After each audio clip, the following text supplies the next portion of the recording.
प्यारे बच्चों, आइए सुनते हैं चिड़िया और बंदर की कहानी। जंगल में ठंड दस्तक दे रही थी और सभी जानवर आने वाले मौसम की तैयारी में लगे हुए थे। एक पेड़ पर रहने वाली चिड़िया भी उनमें से एक थी। हर साल की तरह उसने अपने लिए एक घोंसला तैयार किया था और अचानक होने वाली बारिश और ठंड से बचने के लिए उसे चारों तरफ से घास फूस से ढक दिया था।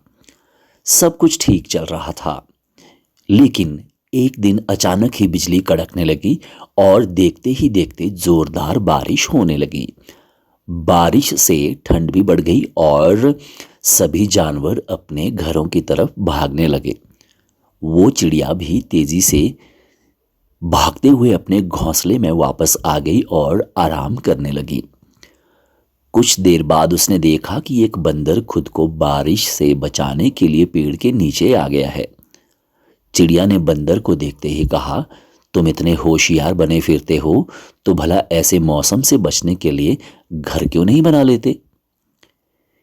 ये सुनकर बंदर को गुस्सा आया, लेकिन वह चुप ही रहा और पेड़ की आड़ में खुद को बचाने का प्रयास करने लगा। थोड़ी देर बाद शांत रहने के बाद चिड़िया फिर बोली, पूरी गर्मी इधर उधर आलस में बिता दी, अच्छा होता अपने लिए एक घर बना लेते।